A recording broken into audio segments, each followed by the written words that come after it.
Hi, student leaders. This is Jen, VP of Operations with Strive. I wanted to put together a training video on activism and club leadership for you all. This should just be some general information, a broad overview, a very broad overview of how to successfully manage a club, how to successfully recruit, and some basic information about leadership as well. The skills I'm going to cover in this video, they apply to both Strive and Ayn Rand Institute clubs.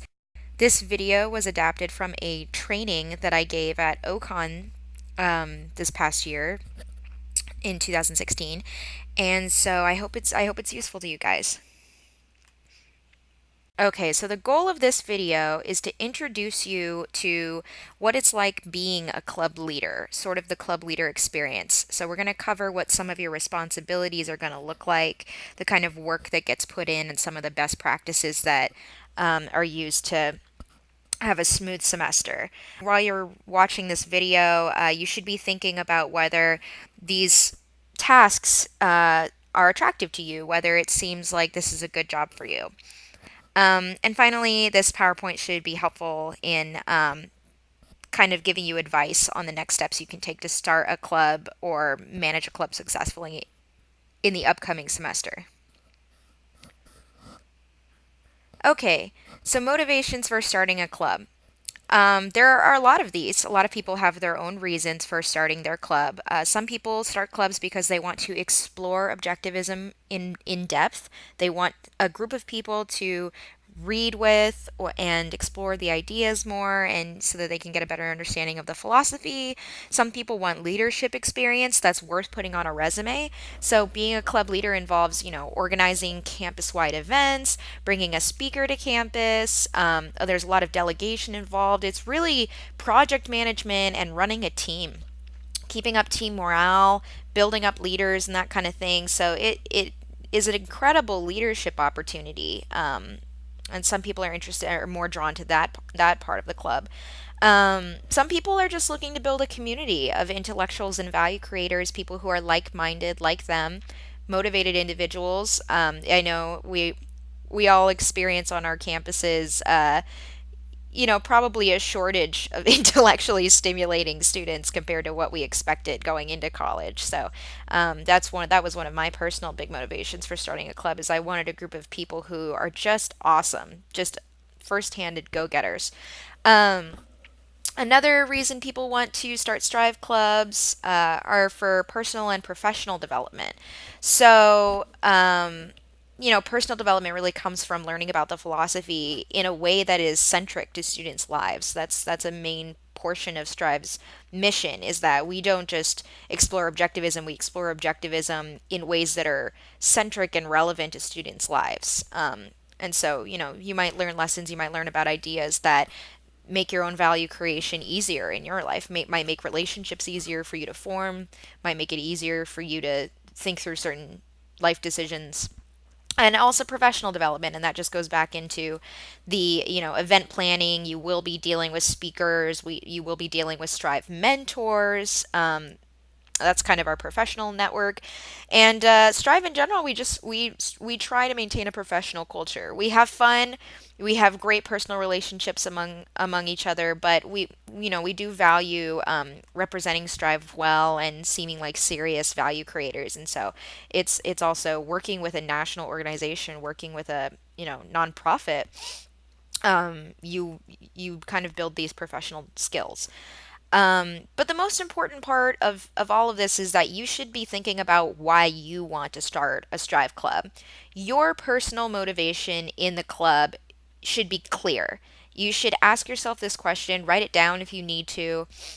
It should be very clear to you why personally this fits your track of what you want to achieve during your time in college and what you want to achieve in the broader scheme of things. And I know it's easy to say broadly, oh, because I love objectivism and I want to fight for these ideals, and that's good. But if you can kind of tailor that down a little bit and say, well, I want to I want to get to the bottom of these ideas more, or I really want, to build other people up, through the framework of this philosophy. If you identify your own personal motivations, that makes it easier for you to take personal ownership over your club. And in a sense, you're kind of, as a president of your club, as a Strive student leader, you're essentially a CEO of your little micro organization that is your club. And so, knowing your personal investment in it is almost knowing your mission, knowing your goals, knowing why you decided to start that organization in the first place. You take ownership of it, and that passion gets built into every step that you take. So definitely, if you haven't yet, please think about, maybe even write down. I mean, I'd love if you even sent it to us. If you sent it to the Strive leaders, because we love hearing about your guys' motivations. But please be thinking about what your motivations are for starting a club. Okay, so here are some club leader qualities. So this is what we, as Strive executives are looking for in club leaders. If we identify these qualities in people, we think, wow, we should get these people involved because they are rock stars. And this list of things is something, it's not exhaustive, but I think it's a good guide based on our experience on our campuses. And it's something that you should be looking for on your campuses too, because you do need to build a team. You can't do everything yourself. And, I always say a good leader, a good leader is constantly looking for someone to replace them. So, from the second I started recruiting for my club, I was looking for a successor. I was looking for someone who is so rock awesome, so trustworthy, so great, so interested in objectivism, and so Strive material that I would feel comfortable leaving my club in their hands once I had graduated. And that's a big part of being a leader. If you're a leader of a club and you graduate without, anyone to take your place and continue your legacy, and your club just falls apart because you're the only one really there with the leadership capacity to keep it going, unfortunately, I would consider that a failure as a leader. So here, let's go over these leadership qualities. First one, enthusiasm for the club content and mission. Your Strive material, if you're excited about what Strive is doing, if you're excited about an organization that's inspired by objectivism, you're excited about this fuse of philosophy and entrepreneurship, this fuse of, ideas and practicality. If you are interested in Ayn Rand, you don't have to be, a hardcore objectivist. These people don't have to be hardcore objectivists, but definitely interested in the ideas, passionate about what Strive is doing, about the personal and leadership aspect of it, and they're enthusiastic constantly and they want to get involved. Ability to work with others. This is incredibly important. A leader has to be able to identify other people's motivations for being in their club, and then, cater to those things. In a sense, your club members are sort of your customers, but they're also your team, and you have to know how to keep up team morale, keep them working together, get them to do stuff for you. And you want to do that in a respectful and healthy manner, in a way that, it's all one big nice machine that works together and achieves things in an easy fashion. So ability to work with others is crucial. Some people are really, I'm sure we've all met these type of objectivists because they are a bit of the stereotype, but there are plenty of people who are enthusiastic about philosophy, or they might even be really enthusiastic about Rand, but they're just, they look like they've recently crawled out of a basement that was heavily decorated in Ayn Rand paraphernalia, and they just, not that that's a bad thing, but they, they might not be the easiest at even talking to people, or they might not want to talk to people, or they might just not be good at working with people, and that's, hopefully none of our student leaders are deal with that problem, because it is something that takes time to combat. But ability to work with others is just important. That's what I'm trying to say. Okay, going the extra mile. A really good leader is someone who takes personal ownership over their role and will go the extra mile without even being asked. So, for example, I had a vice president of my club last semester. I didn't even ask him. He ran into trouble with tabling on our campus. And so he just went to Walmart and bought his own table. He bought his own table and his tent, a little tent to go over the table because it's excruciatingly hot in Arizona. And he used his own money. And of course, we reimbursed him, but it's just the fact that he identified a problem, he was resourceful about it, and he went the extra mile and put in a little extra, effort into making the club better or achieving the club goals. And I'm not saying it has to be monetary. Like it absolutely does not. Like Strive does not advocate, students like out of pocket paying for everything. That's not our goal. But I'm just saying it's something like that. It's exemplifying that you have personal ownership in this and that you're going the extra mile. Maybe you're staying late or coming early to an event, showing up early to an event to help set up and that kind of thing. Like or, making a commitment. I'm going to get, 5 students to come to the mentor Q&A, or whatever. Like that's going the extra mile and it's definitely leadership material. Creative problem solving. This is I can't tell you how many times we've run into a problem on our campus, usually because of the campus bureaucracy is getting in our way. And what does the club do? The club members, they expect the leaders to fix those problems. And if you just sit there and say, "Oh, I don't know how to fix the problem," then you're kind of screwing your whole club. So you have to be resourceful. You have to use, you know, you have to figure out creative ways to fix the problem. And so a good example of this is with my club the other, I don't can't remember if it was 1 or 2 semesters ago, but we were trying to recruit, but we hadn't reserved space with, the student government bureaucracy. And so they said, and we didn't have a table. And, this was before my friend bought the table. And they said, well, I'm sorry, but we can't give you a table. And I said, well, okay, fine. And so I called our schedule of classes and I asked around about classrooms that were empty from one period of time to another, like empty that afternoon and had no classes scheduled. They told me, and so my club members and we went straight to those classrooms and we picked up a table. There was a table in one of those classrooms and it wasn't going to be used. There weren't going to be any classes in that room for the day. And so, we lifted up this table. It was a nice large table. It was like meant for handicapped students, and we picked it up and we carried it down the stairs out the building and we put it on the mall and we put our tablecloth over it and we set up. Like, and sometimes you got to break a few rules, like, and especially at public universities, it's really easy to do that kind of without getting in trouble. But or even if you do get in trouble, the consequences are just not that severe. But yeah, like that's just an example of you have a problem, you're the leader, like they're looking to you to figure something out. So, don't just sit there and twiddle your thumbs. A really good leader is someone who's willing to be resourceful.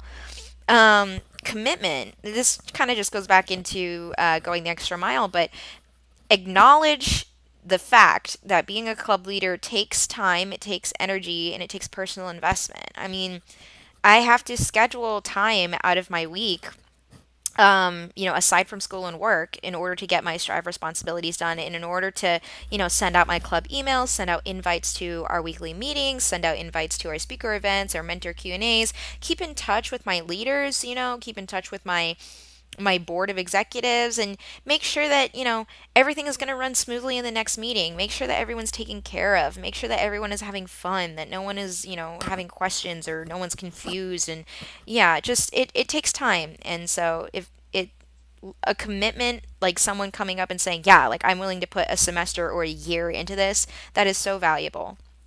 um, Reliable delivery and communication. When you work with a nonprofit that doesn't have, that has people in it from all over the country, you're communicating with people all over the country and you're communicating with us, the student executive team, because you have to, report to us how your club is doing. We want to know how your club is doing, what's working, what's not working. And in addition to that, you're going to get people all over your campus emailing you saying, "How do I join?" or "What is this?" or, what's this event that you guys are running?" And you have to be able to quickly and clearly communicate in a professional manner. So, and being professional too, that's always it gives an air of maturity. It builds trust equity and makes people trust you.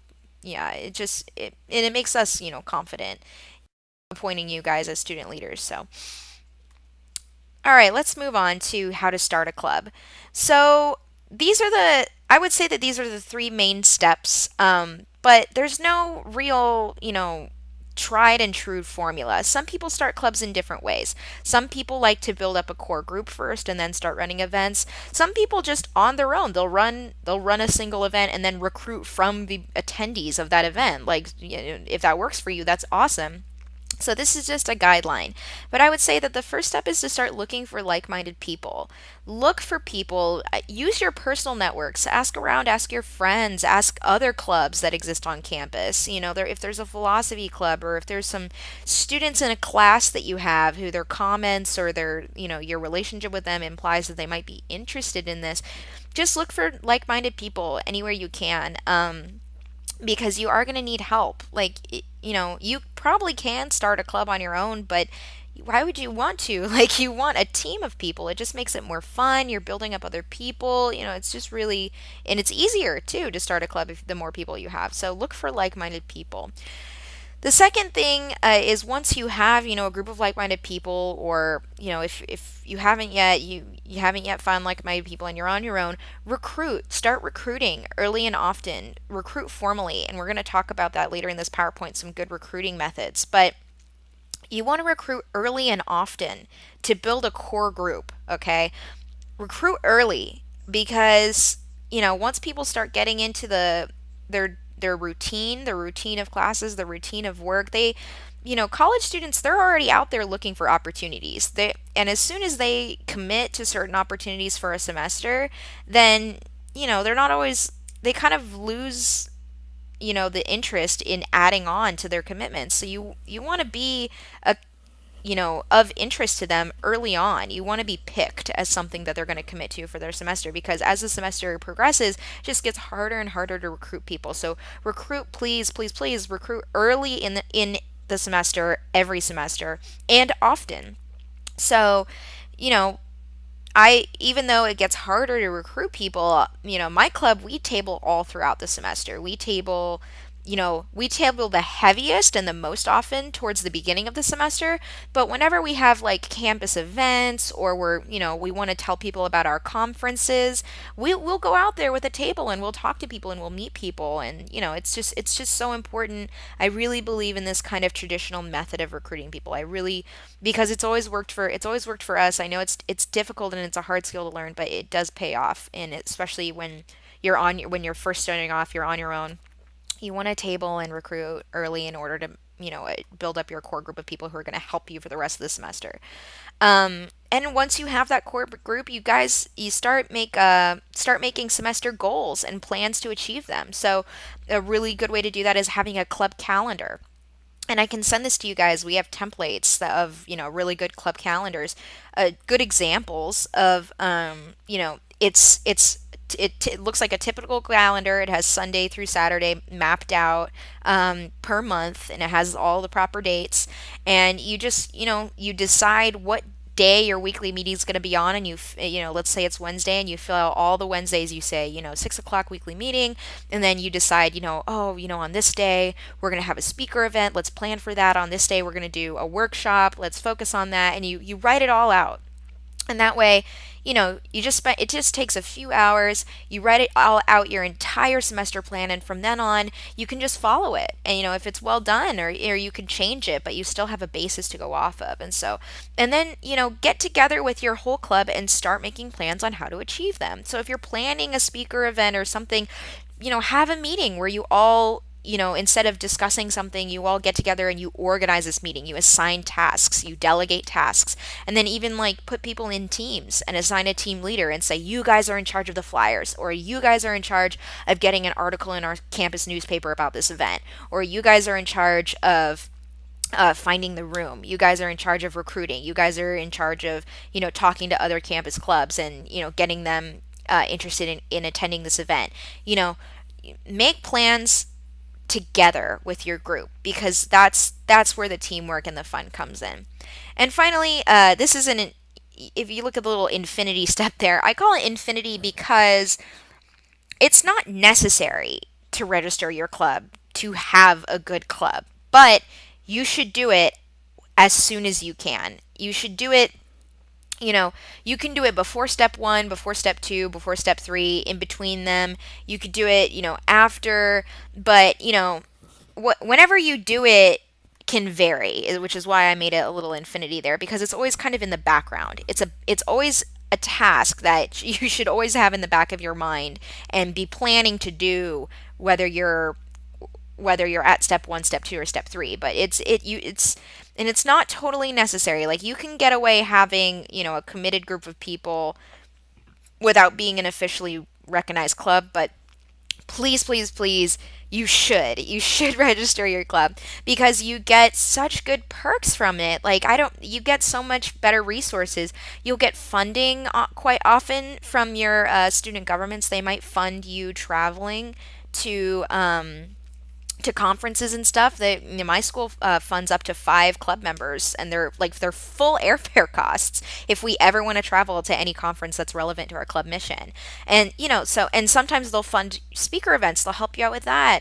If you're a registered club, then you have official permission to table on your campus, or you have the ability to gain tabling permission, and that is so so so important again because tabling is a big part of recruiting. And there's just a lot of other resources. Like, for example, sometimes uh, club departments of student governments will have a marketing team that help you get discounts on t-shirts if you want to order t-shirts, or they'll help you design flyers, or it's just good to have someone on the inside and to have inside recognition because it just gives you so much more flexibility. So yeah, in infinity, that's a step infinity because it should just underlie all of the other steps, and you should get it done whenever you can. You should do it. But if you absolutely can't, let's talk about that. If you absolutely cannot register your club because something got in your way, for example, we had a club in Canada that they tried a whole semester, a full semester to get recognized, and they were just met with so many obstacles. They still had difficulty in that kind of thing, and it just was not working out for them. And by the end of the semester, they weren't recognized. That's okay. That should not stop you from identifying like-minded people, getting them committed into starting a group, up a community. It should not stop you from recruiting. It should not, even if you can't table on your campus, at a public university, at least in America, they cannot restrict you from handing out flyers. Like you can't have a table, but they can't restrict you from being out there with a clipboard, getting signups, or handing out little leaflets. Like they can't stop you from that. So you absolutely can still recruit, even if you're not a registered club, and you should. Um, Third of all, yeah, I mean, and once you recruit and get that goal, you can definitely still have semester goals. Like even if you can't use a room on campus, I mean, you could probably get around that too. You could probably just ask another club, ask a like-minded club, like if there's a Students for Liberty club or a Young Americans for Liberty club on your campus, just ask them to reserve a room for you, and they probably will. Like they'll probably help you out, and then you'll technically be using their room, and you've gotten around the fact that you're not a registered club. Or have your meetings at a Starbucks, have your meetings at a cool local spot that's near campus, or maybe everybody pitches in to rent out like an Airbnb for a night and hold like a nice kind of webinar or speaker event there. Like you can totally get around it. And if you ever need any help getting around the fact that you're not a registered club, please, please, please talk to a Strive student executive. Make an appointment for us, and we will help you find creative solutions. Again, going back to that whole finding creative solutions part of being a leader, like we're happy to give you advice because you absolutely can run a club or start forming, the beginnings of a club that you can then implement next semester when you are recognized, even if you're not registered this semester. So registration. How do you get recognized? If you're at a public university, it's really up to your university. Every university has its own requirements. So here are some examples of some requirements that I've seen before. Sometimes they might require you to pay a recognition fee. Every semester, or not every semester, but every year that I've been at the University of Arizona, I personally have out of pocket paid $40 for my club recognition fee. Again, we're not advocating that you do that. If you need help paying for a recognition fee, please contact us at Strive, and we will absolutely help you get those funds. Do not even worry about it. Like if you can't pay whatever that your recognition fee is, if it exists, don't worry about that. We'll help you. Attending an info session. Yeah, like I had to attend a little meeting that every year I have to attend this little meeting, and it's just, it's a representative of our student government getting up and telling us all of the club policies and, how the club funding works. And they require you to attend this session and, sign a form showing that you attend. A lot of universities require that you have a faculty advisor. So let's talk about this because a lot of people get tripped up over finding a faculty advisor. A lot of people. So don't feel bad if you are tripped up in that step. I want to make this very clear. Your faculty advisor will probably not interact with you like at all over the semester. I think pretty much having a faculty advisor is really just a formality. It's just an arbitrary formality. I don't know why student governments want you to have one, I guess to kind of grant you legitimacy on campus. But I think I saw my faculty advisor on club business maybe like once or twice all year last year. And like each time it was literally just to get their signature. It was like we didn't sit and chat about the club. Like I didn't share any details about my club. He never spends time, discussing the club with me or paying any attention to the club.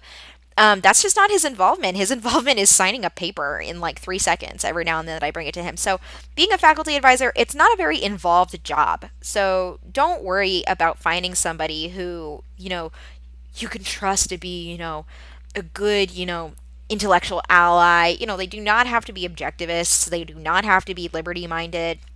Like you could literally just go ask like an English teacher that you had or something. Ask a professor that you liked and that you have a good relationship with.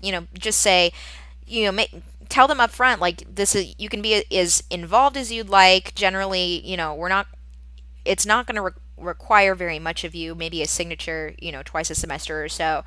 We just like your name. We would just like to be able to put down your name, and that way we can get club recognition. And very often they'll say, okay, yeah, like that, if it's low cost to me, you're not gonna be bothering me at all over the semester, and all you need is to put my name down, then sure, and I don't mind signing a piece of paper every now and then. So yeah, don't worry about getting tripped up about that. And if you really really have trouble finding someone, if you're really getting blown off, then please contact a Strive student executive because we can get in touch with the Institute for Humane Society or the Charles Koch Foundation because they have giant lists of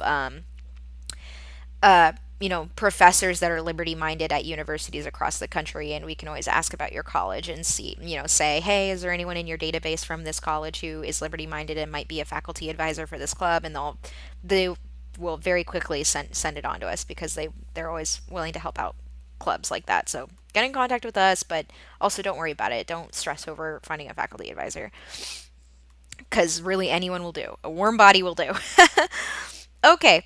Another thing that a lot of times universities require is the most counterintuitive thing on the planet, but you have to have X amount of student commitments already. So in order to become a club, you kind of already have to have a club. Silly, right? I know.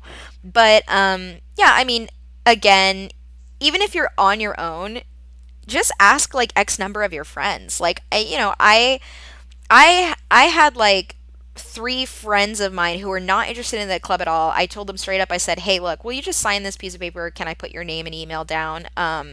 Just so I can get club recognition. And then as soon as I build up my club with members, I'll take you off the list. And they were like, yeah, sure. Like, whatever. Do I have to do anything? And I'm like, no, I'm just putting your name down on a form, so that I can get recognized. And, just again, any warm bodies will do. Don't stress about it. They don't have to be really committed people. Yeah, I mean, if you have X amount of committed people, that's awesome. Like, if you have X amount of people who really are on board with Strive, like, right on, you're a rock star. But definitely don't stress out about this step, and anyone will do. Okay. Having a club constitution, that's often required. A club constitution is just a document that kind of goes over the policies. It includes the mission of a club, how leadership elections are handled, that kind of stuff. Like, it's a statement about what your club is, essentially. It's really a pain in the ass to write one, so I recommend you get Strive's. Strive already has a club constitution. We have a template. We already wrote it up, and you fill out and you don't have to use it exactly. I mean, you could just use it as a basis. If you want to change anything in our constitution, it's up to you. Like, go for it. It's your club. But yeah, we've already done the bulk of the work for you. All you have to do is fill in your university name and your club name, and we made it easy for you. Another requirement that people often run into is that they require you to have a president and a treasurer all set up. If you're a student leader, you've already got the president down.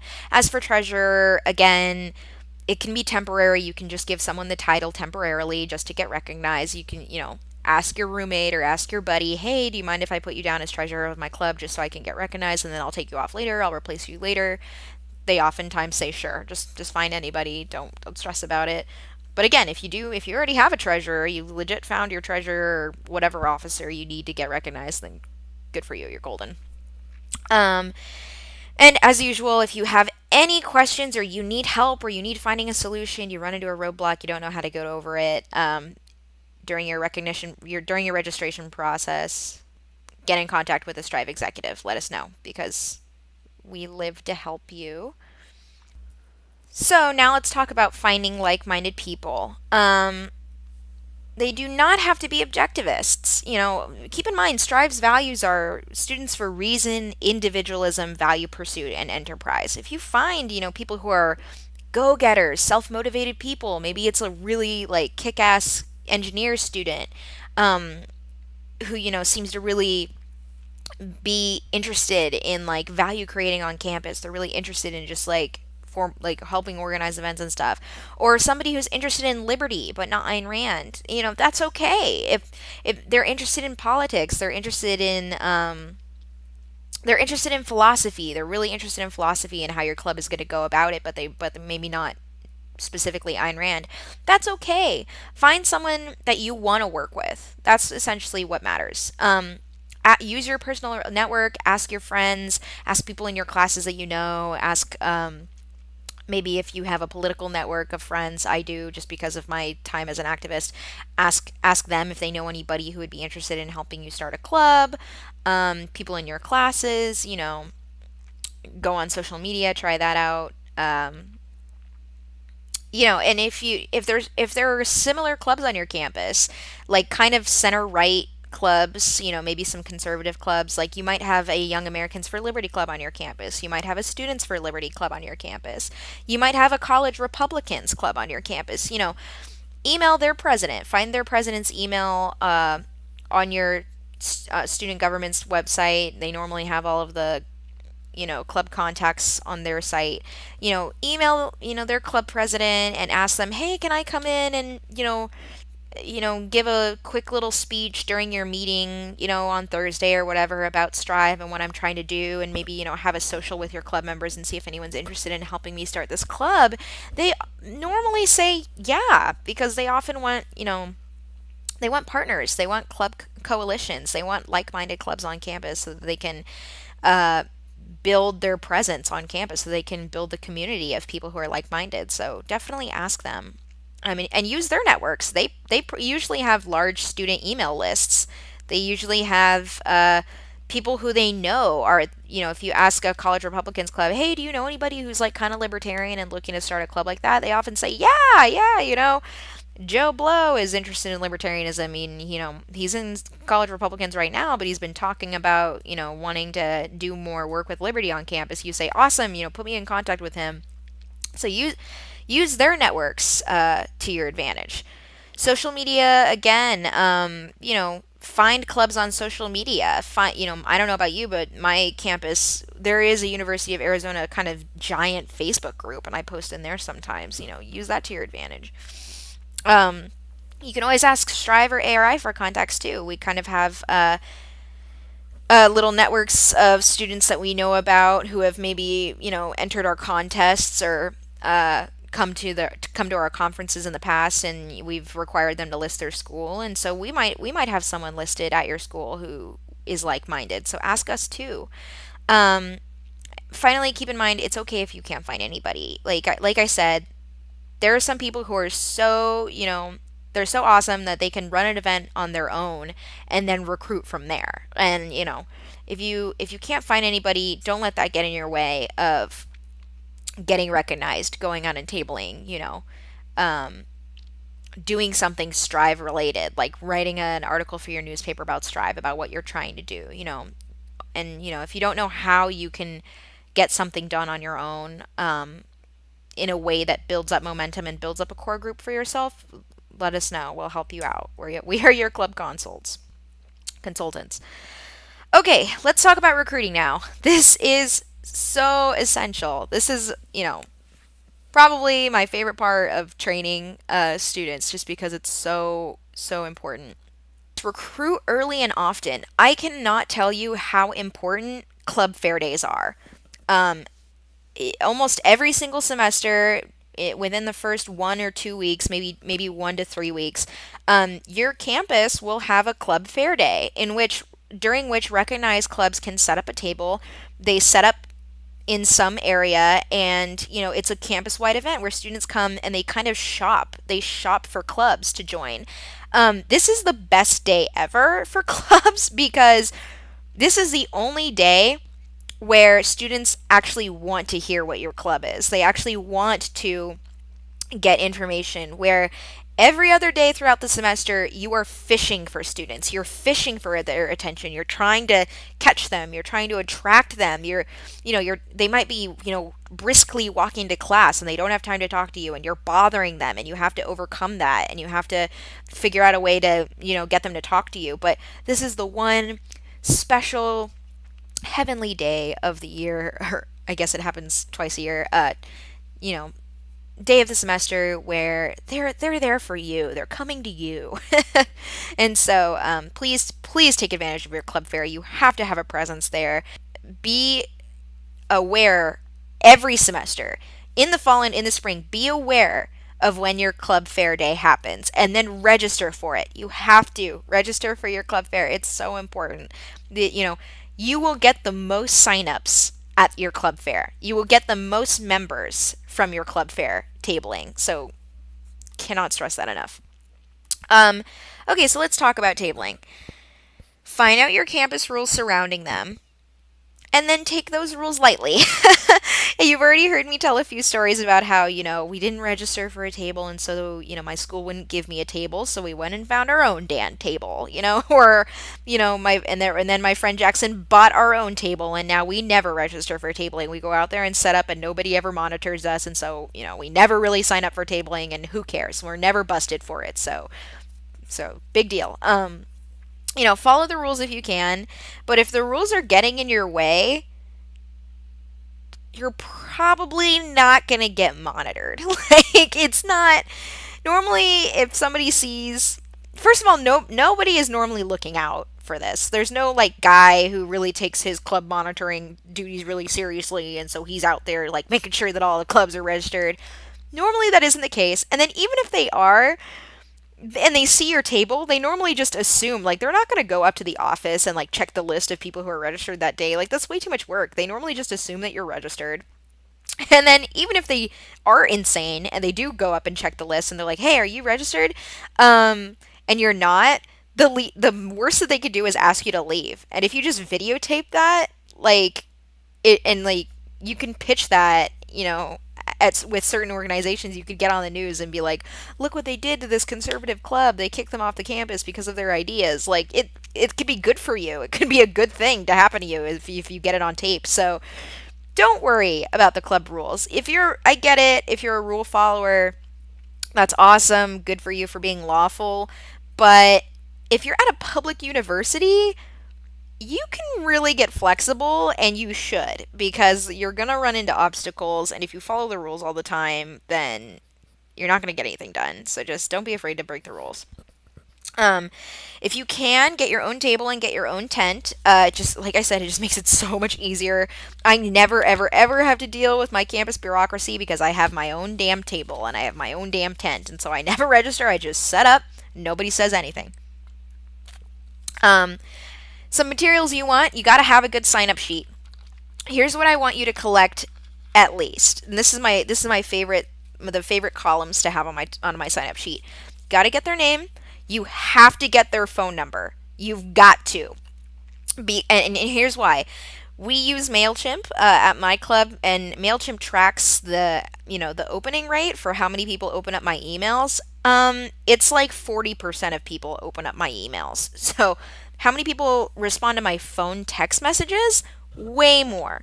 So, you've got to get their phone because if it's the kind of person who's not going to look at your email ever, I guarantee you they will look at their phone. So, get their phone number. It's an awesome, awesome tool. I promise you it will make your life so much easier. Get their phone number. Get their email, of course, and then get their grad year. You want to know if they're freshman, junior, senior, sophomore. Mostly because freshmen and sophomore are kind of the best to recruit because, they're eager, they're willing to do stuff, their schedules are really clear. They don't really have that much to do. Like, their classes are normally just easy gen eds, and they're really eager to, like, get involved with something because their dreams haven't been crushed yet. Like, they're willing to do so much for you, and they're normally so enthusiastic.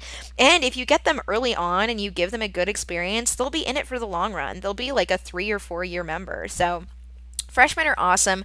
They're also great to look out for leaders. So, like, if you're a club leader and one of your goals is to replace you, you want to replace yourself with someone who's like a freshman so that, like, when you graduate, they're a sophomore and therefore, like, they're going to be there for like 2 or 3 more years. So, like, you can kind of count on them for a while to keep your club going. So that's why you want to get their grad year, is to kind of see like how good of an investment they can be. I know it sounds terrible, but like that's true. It's a useful stat, okay? Don't worry about it. Um and a good little activist trick here is you fill in the first lines of your sign up sheet with fake people. Fill in the first lines of your sign up sheet with, Joe DiMaggio, make up a fake phone number, make up a fake email, make up a fake grad year. You want to do this the first 2 to 4 lines on your sign up sheet because, and here's why. First of all, it makes people less nervous. If you're the first to sign up on a sign up sheet, it makes you kind of nervous, and you probably don't want to put down your phone number either if you see that, like, oh, why are you collecting my phone? But if you see that like 3 or 4 other people have put their phone down and they've put their email down, it kind of makes you more confident in filling out those spaces, and it kind of gets rid of the kind of like nervousness of being the first to sign up.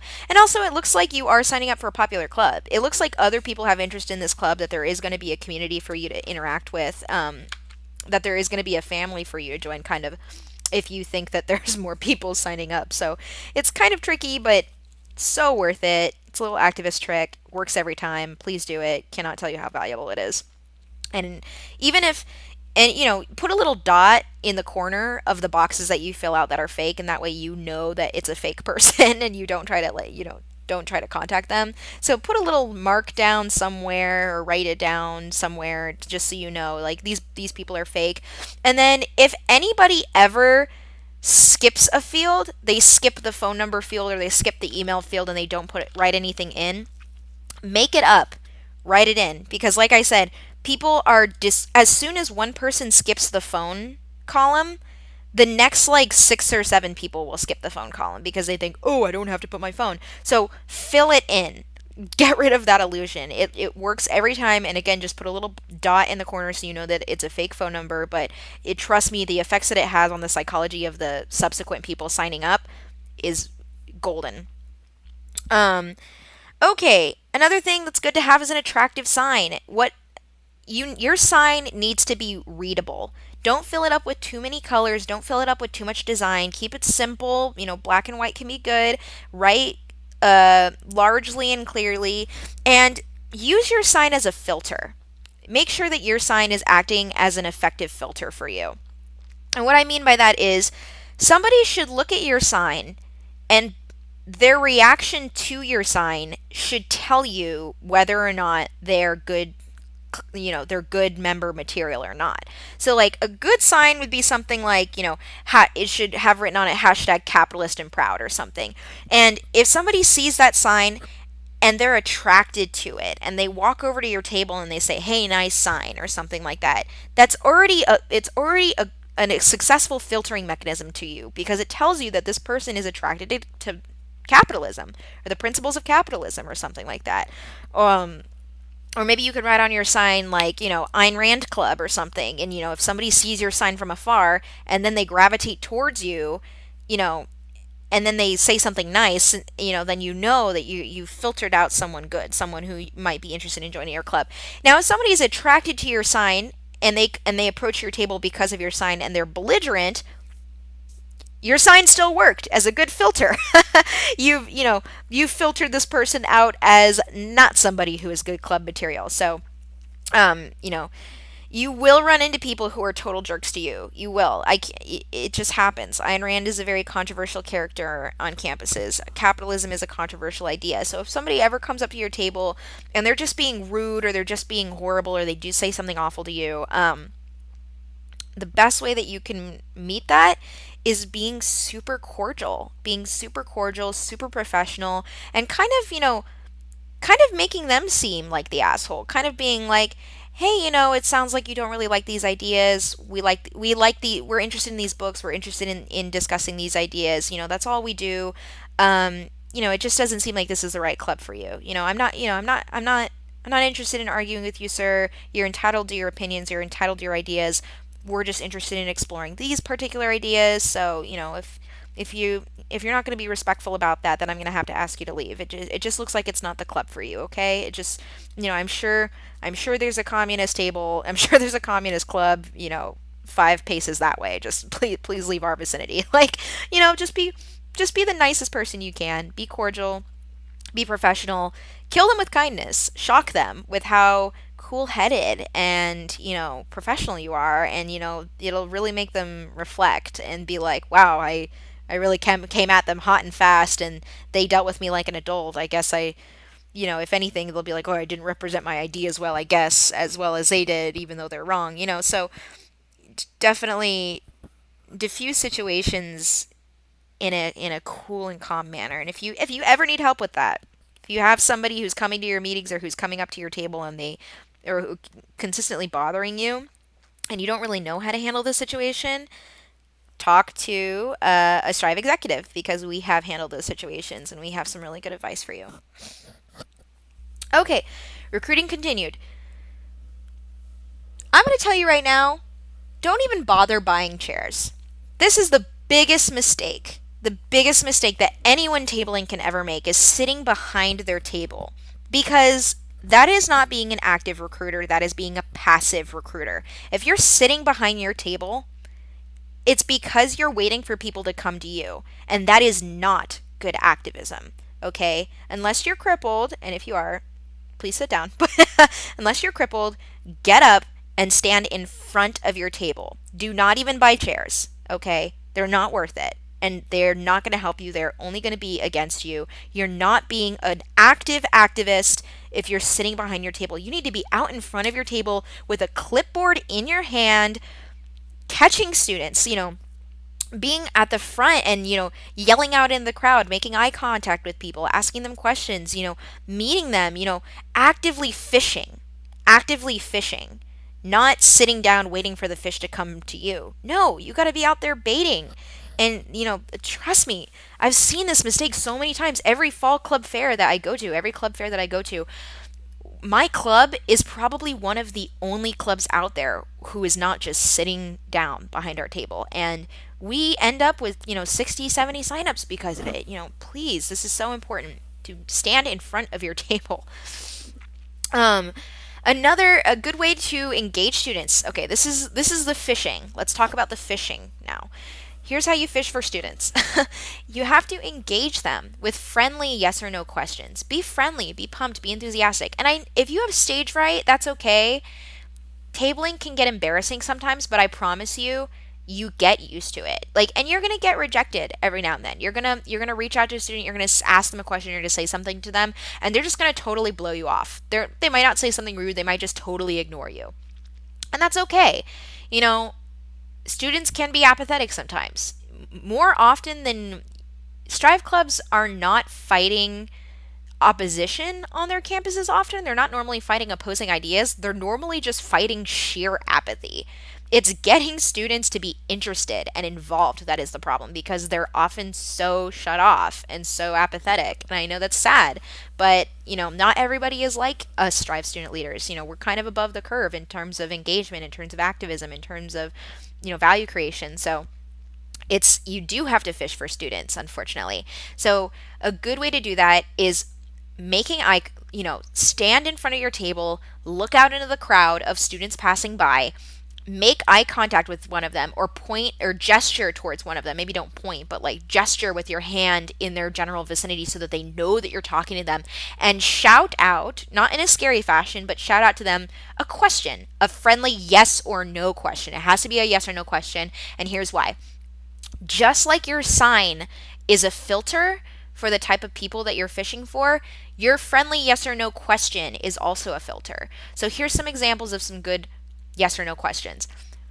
You're staring out in front of the sea of students passing by. You gesture towards one, you make eye contact with them, and you talk right to them. You talk right to them. Don't be afraid. Be friendly. And you say, "What's up, man? Do you like capitalism?"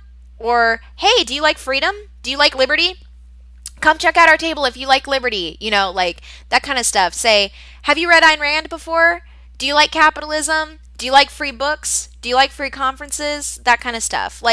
And all of those, I think, except for one, I think I messed up, but all but one are yes or no questions.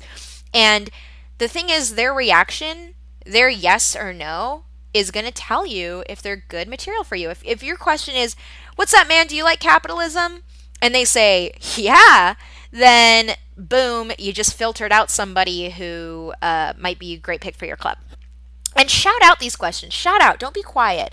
And here's why. Because other people around that person that you're gesturing to are going to hear it. And even if the guy that you're trying to reach, the person that you're trying to reach is not into it and they're like, "Oh God, no, I'm a full-on communist." Somebody in the crowd who heard your shouting might be like, "Oh, I like capitalism," and they'll approach your table and say, "Hey, are you guys into capitalism?" And you're like, "Hell yeah, we are. Here's what we do." And so, and if you ask somebody, "Hey, do you like liberty?" and they say, "No." Good for you. You're using an effective filter. You filtered out someone who's not Strive material. So please make that personal connection. Look people in the eyes, address them as individuals, ask them these yes or no questions, shout them sort of loudly, but still not scary, in a friendly fashion. That way people around them can hear the question and get filtered out as well to an extent. You gotta fish. I know it's scary and I know it's hard, especially for people who are not super social, but if you're brave and you force yourself to try it, I promise you're going to meet some awesome people, and you're going to build an awesome club, and you're worth it. So please do it. And I always joke around, nothing prepares you for rejection in your romantic life than tabling. Like your dating life is going to get so much less painful because, you're going to ask someone out, and you're not going to be afraid of the rejection anymore because you've just been rejected all day long on your campus and you know how to deal with that mentally. So don't worry about it. And for every 20 kids who ignore you or say, "No, I hate Ayn Rand," or who treat you terribly, for every 15 to 20 kids who do that, if you meet 1 to 5 kids that day who are just really excited about Strive and they're really interested in these ideas, and they're just like you, and like you're happy to have met them because they could be like a friendship that lasts you a lifetime, and like, or somebody who's like going to be a close partner with you for the rest of the semester, somebody who's awesome.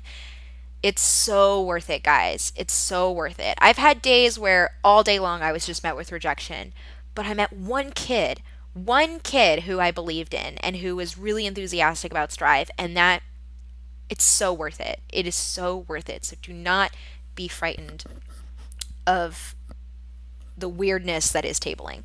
Besides, like, there's probably like thousands and thousands and thousands of kids at your campus. Like, who cares what they think of you? Who cares? It's those kids that you're gonna catch and are gonna be awesome that matter, not those other kids. So don't worry about it. Okay, I know that was kind of a rant, but trust me, one of the biggest obstacles to kids tabling is that they're intimidated by it. So I think that this was some important stuff to talk about. Okay, be personal with students. Like I said, make eye contact, gesture at them, talk to them directly and loudly so that other students can get filtered. Pitch Strive strategically. Strive has a lot to offer. We have a lot of stuff that we do. We have the mentor program, gets kids connected with professionals in their career field. We have the undercurrent, kids that are interested in writing can get published. We have we have conferences that are pretty much free for students. We have a lot of free books. We have philosophical discussions. We have personal and leadership development. We do a lot of stuff. And so what you want to do if let's say you're fishing for a student and you catch one and they approach your table and they're like, "Hey, so what's your club about?" The first thing you should do is introduce yourself. Treat them like a person, like a real person, like you care about them and like you're invested in them. First thing you should do is introduce yourself and say, "Hey, I'm Jen. What's your name?" And get their name and say, "Oh, that's awesome. Well, what's your major? Or what are you looking for in a club? Or what kind of stuff are you interested in?" That kind of stuff. Fish around for their interests, for their passions. And then pitch Strive, put the foot forward of Strive that will most cater to their interests and to their goals, because in a sense they're your customers, and you probably do have Strive probably does have something to offer them. Like if they say, "Well, I'm a law student, I'm really interested in law school," say, "Oh my gosh, that's so awesome. Strive has a network of mentors, professionals in the field of law that we could hook you up with, that can help you out with your career, that you can have a one-on-one relationship with." And if they say, "Really? Wow, that's awesome. I've been thinking about talking to lawyers about their jobs to get career advice," be like, "That's awesome. We have conferences where you can meet these kinds of people and that stuff." So, or if it's a business student who's really interested in like entrepreneurship and leadership, be like, "That is so great. We have discussions about how, money and entrepreneurship is actually a moral thing. We talk about why business people should have moral certainty about their jobs. And we also hold conferences, about the morality of value creation and trade. So, we talk about kind of the philosophical side of that. And then we give you leadership experience. About running campus-wide events and bringing speakers to campus and stuff. So it's very kind of, entrepreneurial and that kind of stuff. We run this club like a business. And so if you're in a leadership position, you kind of get that project management and team management experience. And they'll be like, "Wow, that really sounds like something that could help my professional career." Or if it's somebody who says, "Oh, I'm really interested in writing. I'm really interested in getting to the bottom of ideas," you pitch them the undercurrent. Be like, "Well, that's awesome. Well, check this part of our club out." So learn about them, be personal with them, introduce yourself, learn what their motivations are, learn what their goals are, and then pitch Strive according to those. Treat them like people. Strive is for them. It's not just for us, it's not just for you. Okay, have a fun variety of materials out on your table, in addition to your sign up sheets, which should be on clipboards. So use clipboards to hold your sign up sheets. And then, in addition to your Strive banner if you choose to have a sign, a filter sign, in addition to those things, you definitely want some books, some Ayn Rand books out on your table, because a lot of people will recognize them. A lot of people will recognize the Ayn Rand books and come up and be like, "Oh, you guys like Ayn Rand?" So those are the really good attractors.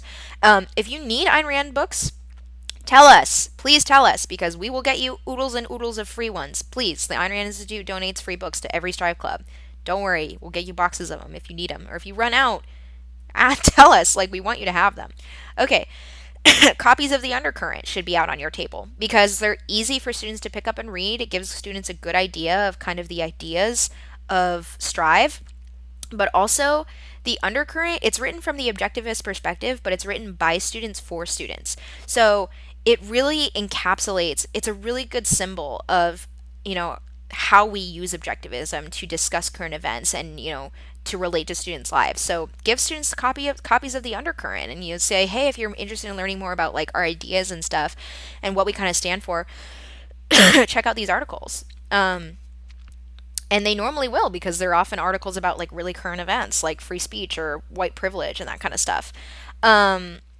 Brochures, we have Strive brochures that we can send out to all of you, and it's just like it's just a trifold brochure, and it has Strive's name, Strive's mission, what we do at the national level, what we do at the local level, probably some information about the conferences, about our workshops. So if you don't have those, and you should, please let us know. Put your Strive brochures out on your table as well. And then edibles are not necessary, but they never hurt. They never hurt. And this is the weakest filtering system that you can have, whereas if someone was filtered to your table because there happened to be candy on your table. But I like having it just because it makes us seem kind of fun loving and whimsical. So if you can splurge and get that candy, go for it. It'll definitely bring some people to your table. Moving on. So we've talked about recruiting. Let's talk about now that you've recruited. Let's say you have a core group. You have the core group that you have that you're going to be working with for the rest of the semester. Let's talk about goals, roles, and teamwork. One of the first things that you want to do is assign roles, give people responsibilities, because like I said, one of your roles as a leader is to build other people up, give them leadership opportunities. So if there are, don't do it for its own sake. Don't designate officers just for its own sake. But if there are people that in your core group where they're awesome and you know that you can trust them to get stuff done with you for this semester, you know that they're going to be a great asset for your club, give them a role. Like, ask them what they're interested in doing. Say, hey, would you like to be my vice president? Would you like to be vice president of communications, vice president of marketing, vice president of club coalitions? Would you like to help with event planning? What are your interests? And if they say, well, I'm really interested in this part of Strive, if they say, hey, I'm really interested in the undercurrent, be like, awesome, I am designating you to be, the writing coordinator of our club. Get people interested in writing, get them motivated to write, offer incentives for them to write. Maybe you can write a few articles for our school newspaper and for the undercurrent. Like, awesome, that's your role. Make sure that their roles are tied to their motivations, though, okay? You don't want to give someone a role that they're not going to be super enthusiastic about just because you need that task done, okay? Like, you can always designate those little things out to other people. You don't want to land somebody with a job that they're not going to be excited about. So ask them their motivations, and then if it's someone who is just kick ass and you want them to be your partner in crime, give them a role, give them an officer position as soon as you can, because those people are so valuable and they should feel valuable. You should make them feel special. Um, and work with them to define what that role is going to be like. Literally write down their expectations and like what their role entails. Um, Delegation really is key to a smooth running club. Now let's talk about uh, delegation of tasks versus delegation of roles. So let's say you have a group of club members who are not officers. They're not like executives of your club. You're probably going to be mostly delegating tasks out to them. You don't have to. Like, I always find it's better to delegate a role rather than a task. And here's why. If you delegate a task, it's like telling someone, oh, go catch a fish, go catch a fish. And they'll say, okay, okay, and they'll go catch a fish, and then they'll come back to you and be like, what's my next task? What's my next thing? And you're like, okay, go do this. And they're like, okay, and they go do it, and then they have to come back to you and be like, okay, what now? What now? And they have to keep coming back to you for their tasks. And that's like, that takes time out of your schedule. It kind of, leaves them dependent on you. If you can avoid that, avoid it. Give them a role. Say, hey, you're the club fisherman, or I don't know why I'm using figurative analogies when I could just use literal ones, but like, be like, hey, I'm gonna give you a role. Guess what? You're in charge of our flyers forever. Any event that we have, you are in charge of designing a kick-ass flyer for it. All right, and you're in charge of making sure that people are printing off the flyers and sticking them around campus. You're in charge of coordinating how those flyers get out to the general public in the best way possible. You're in charge of finding best practices to accomplish these flyer goals to the utmost efficiency. Like, you're in charge of, please take ownership of this role. That's your role now. And like, that is so much more effective than like saying, hey, can you make this flyer for this event? Hey, can you do this? Can you handle the door, during this? Be like, you're in charge of this. That's your role. Then they know what their role is, and they can, they don't need your guidance every time. They can kind of take ownership and start being creative and take leadership of what they're going to be doing. So, right. Designate officers and define roles for people. And delegate, delegate, delegate. I know that you probably think you can do everything yourself. Like, don't fall into that trap, because even if you have like an absolute advantage in every task, that's not what a club is about. A club is about creating a team, creating a community of like-minded people who are working together towards common goals and building up leaders, building up other people. So, please delegate everything you can. Delegate, ushering at an event. Delegate, signups. Delegate tabling. Delegate creating a flyer. Delegate finding a room for a speaker event. Delegate following up with people to get them interested in Strive.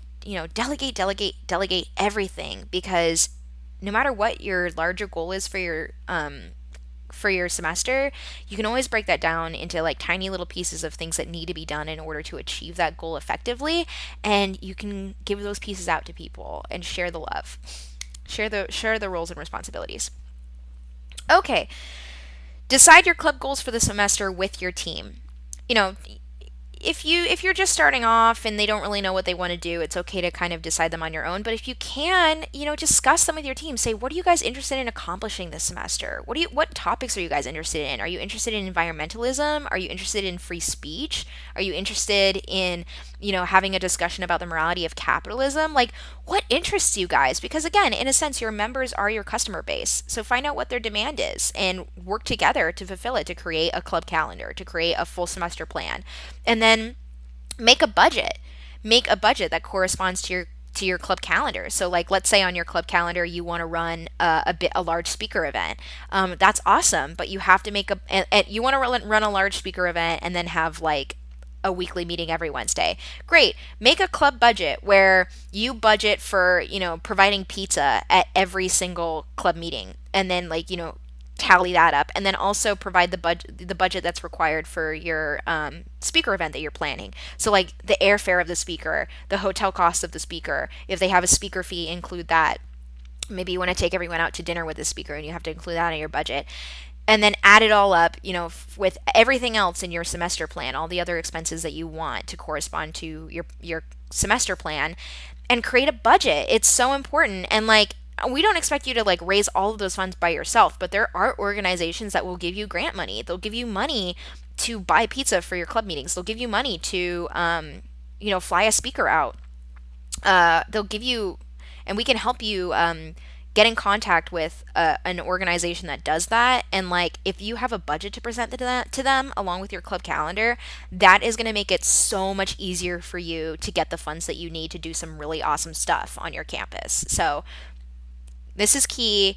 Once you have your team, you've given them their roles, get together and all together design a club calendar, make a budget that corresponds with it, and that kind of stuff. And then go out and make club coalitions. So identify like-minded clubs on your campus. Maybe it's a philosophy club. Maybe it's a club. Maybe it's a libertarian club. Maybe it's Young Americans for Liberty, Students for Liberty. Maybe it's College Republicans.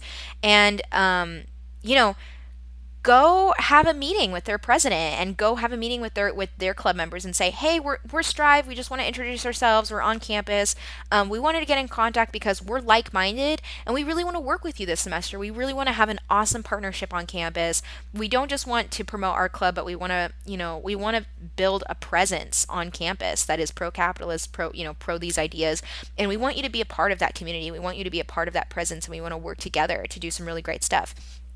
Normally they'll be totally down for that, and it's just more resources for you. Like, you can, if you have a club coalition, let's say with the College Republicans, and you want to run an event, you offer them, maybe, hey, we're running this event on free speech. It looks like we both kind of fall on the same side of the free speech issue. Would you guys like to co-host this event?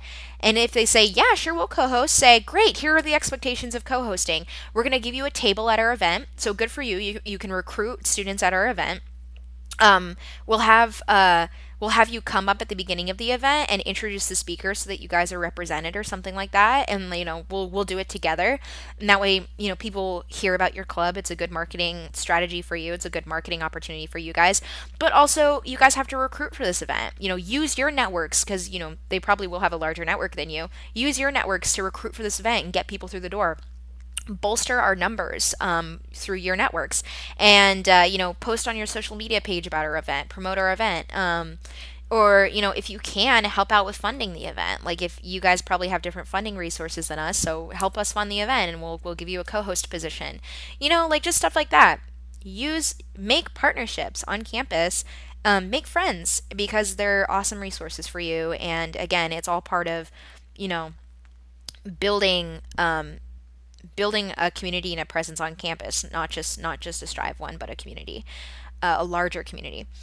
Um, and then once you have your plan and your budget's down, start running meetings, and at those meetings, organize your plans. Figure out what needs to be done, and then delegate those tasks. Start organizing your events.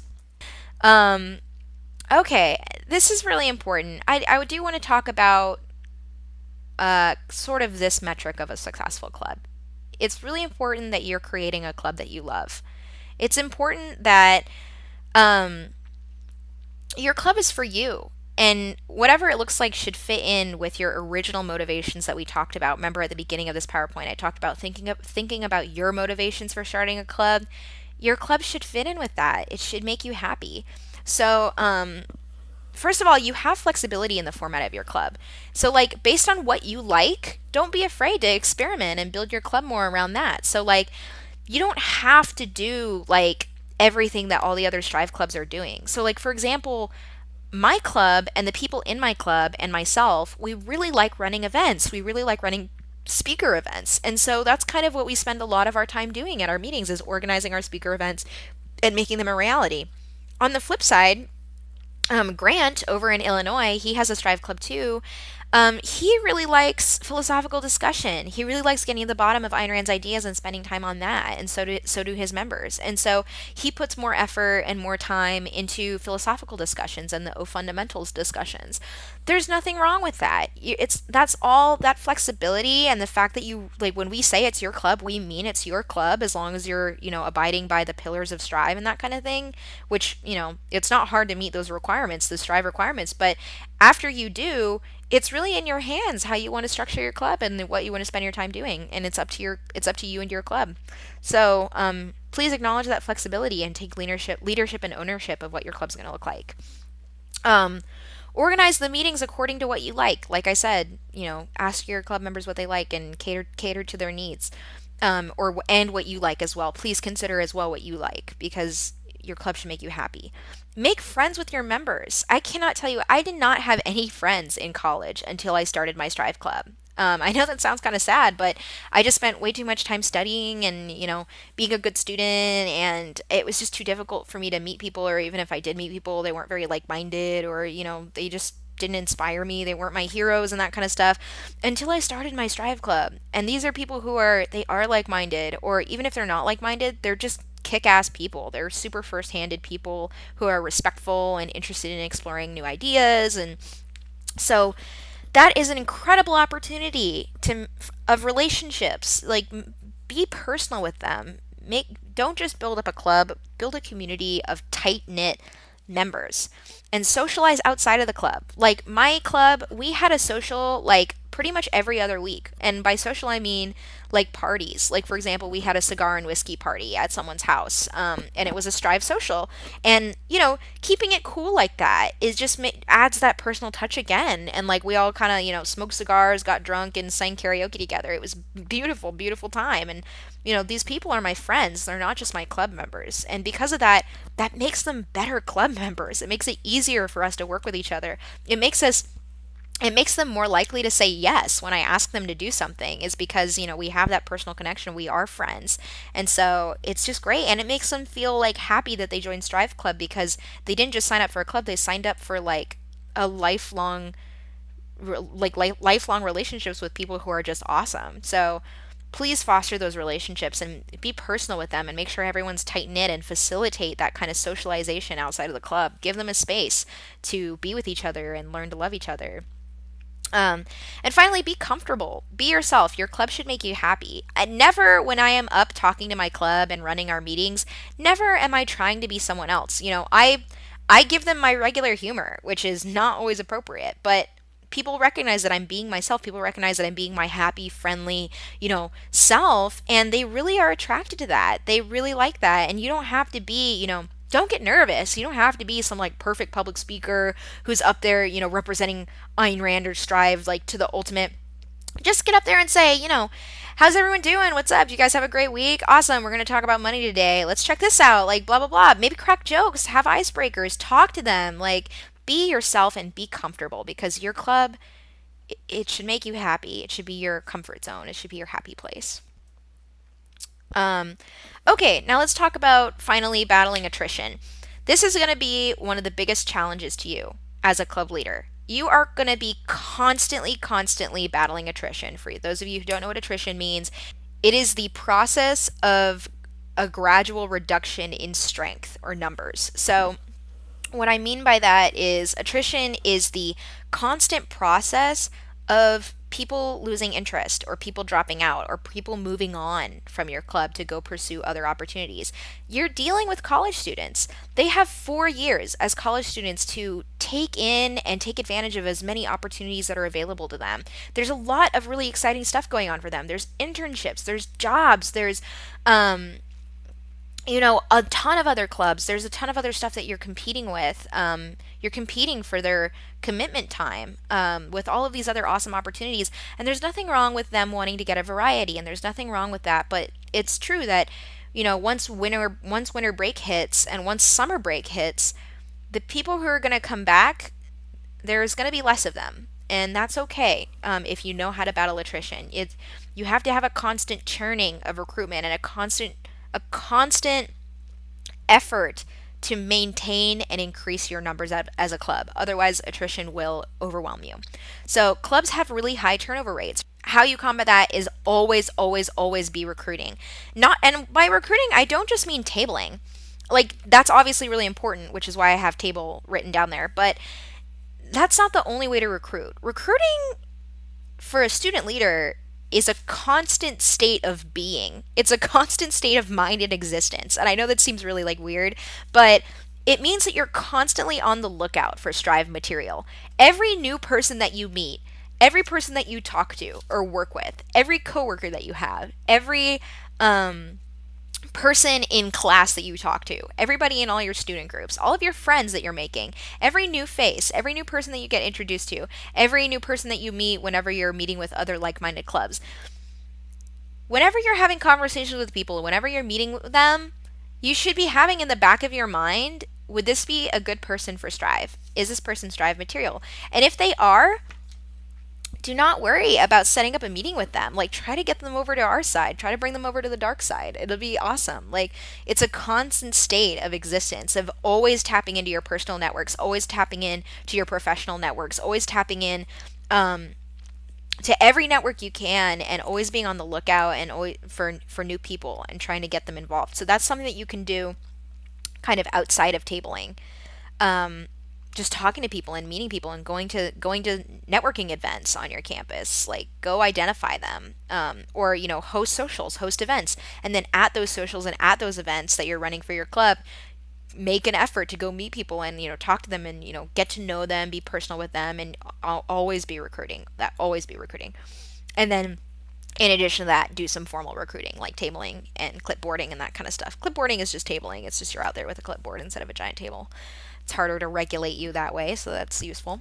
Anyway, foster relationships among your club network. This is how, when you graduate and when you leave your club, it will continue on after you. If you have fostered relationships among your network, which means that they're not all dependent on you. They don't all know each other just through you, and then they don't have relationships among themselves.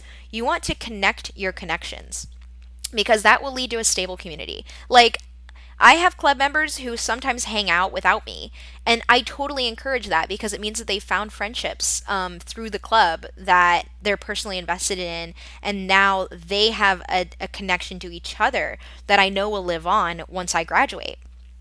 And that gives me confidence. It gives me hope. It's a wonderful, beautiful thing. Connect to your connections. Always follow up with people. Be personal with them. If you meet somebody during tabling, or at an event, follow up with them quickly, even the day of meeting them if you can. If you're tabling, maybe have a social right after tabling, or have a social that evening. That way when you're tabling, you can give them a pamphlet and say, hey, we're having a social tonight, can you come tonight? And that'll be so much easier for them to commit to, and like make them feel awesome, and like get them in your club network. If you're like, you're out there tabling, or you meet someone and you're like, you know what, we're having a get together tonight, love to see you there. It's just awesome. Do that. Follow up as quickly as possible, even as soon as the same day sometimes. Give everybody that you can personal attention. And what I mean by that is, you know, text them. That's why we collect their phone numbers. And like I have a really awesome app on my phone. It allows me to send out giant group texts. I mean, like to like 200 people, which I did the other day. But like it'll allow me to send out an individual text based on a spreadsheet that I have to like a ton of people, but it allows me to use a tag so that when they receive my text message, it says their first name. It says, hi Bethany, or hi Steven, this is Jen, just wanted to let you know that we're having a club meeting tonight. Love to see you there. That kind of thing. Like it's got that personal touch. And I went out of my way to find a text messaging app that would allow me to send out a ton of emails and add that personal touch, that personal first name touch. We do the same thing with our emails. All of our emails, we use MailChimp. That way we can add the first name tags. That way every email is personalized per student. And then also MailChimp allows us to track them and see how many people are opening up our emails. And that way we have a good idea of how many people are looking at our emails. And it's also a great place to store all of your email lists because it's a great database. But yeah, and another great way to give people one-on-one attention is to set up one-on-ones with them. So for example, this is another great tabling trick. So, if you're taking notes on tabling tricks, write this one down for sure. Whenever I'm tabling or recruiting and I meet someone who is just awesome, they just really impress me by how interested they are or how, active they seem, or, they seem like they would be a great leader or like a really great part of Strive and I really like them. I'll put a little star by their name on the sign up sheet. Like if they sign up, I'll get them to sign up and then I'll put a little star by their name. And then that week, I will set up a coffee, that week or maybe the next week, in the, very, very quickly after, I will set up a coffee one-on-one with them. I'll text them and I'll say, hey, it's Jen. I loved meeting you. It was awesome meeting you. Do you have time for coffee, in the upcoming week? And often they'll be like, yeah, let's meet for coffee. You meet with them one-on-one. You give them that personal attention. You say, hey, I just want to let you know I wanted to have this coffee with you because you really impressed me and I would really love to have you involved with Strive. I'd like to talk to you a little bit, one-on-one about what Strive does and, how it might help, your values and your goals, learn about your motivations and see how we can get you involved. They really appreciate that. A coffee one-on-one makes people feel so, so, so special. And it's good for you too because it gives you time to talk with them and learn about their motivations and figure out what would be the best role for them, and it just fosters a really strong relationship. Pretty much all of the leaders, all of the officers that I've ever had in Strive came out of a coffee one-on-one. They impressed me sometime during my recruitment. I put a star by their name. I followed up with them personally. I had a personal one-on-one with them. I gave them personal attention, made them feel special, made them feel like rock stars because they are and they deserve it. And out of that, they've been with me for years, or they did some really great work with me, or they're fantastic friends and fantastic partners to have. So give them personal attention. Make people feel special because they are, especially if they're Strive material, they're special. And get to know them. Really, really get to know them as people, foster relationships to build up that stable community. Okay. This is the conclusion of the PowerPoint. Thank you guys so much for bearing with us there. I know it's kind of a long training video, but I hope it was helpful. I know a lot of people have problems with this kind of stuff. And if you ever have problems, we are a resource for you. We have, club consultants for you where you can come to us with any questions that you have. If you need any advice, if you run into any obstacles, get in contact with your Strive student executive because we will help you out. We are happy to. We want to. We want you to succeed. And we want to help you overcome your obstacles on your campus. So Strive is a resource to you. So is the Ayn Rand Institute. They are a great resource for intellectual materials. They'll give you free books. They also offer club mentorship. They offer speakers. They're just a really great resource as well, of course. They're the other really strong objectivist related institute or organization. There are other relevant nonprofit organizations out there, I mean tons, like tons and tons and tons. Like there's the Institute for Humane Society, there's the Foundation of Economic Education, there's the Heritage Foundation, there's Students for Liberty, there's Young Americans for Liberty, there's the Leadership Institute, a great one. The Leadership Institute is awesome. If you haven't talked to me about them already, you definitely should, because their job is literally just to help campus clubs with student activism.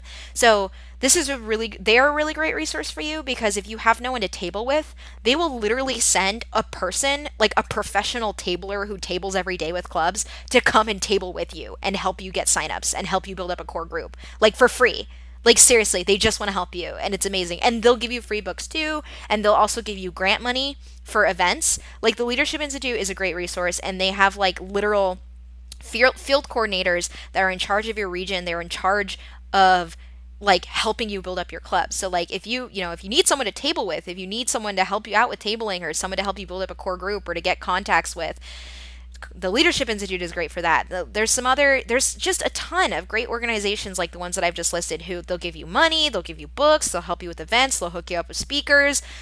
You name it. You name it. Just tell us what you need, and we will put you in contact with the right organization. I promise you. There is a giant network of center right, conservative or libertarian or objectivist organizations that can help you. They have the resources to do it, because their donors allow them to provide these resources to you.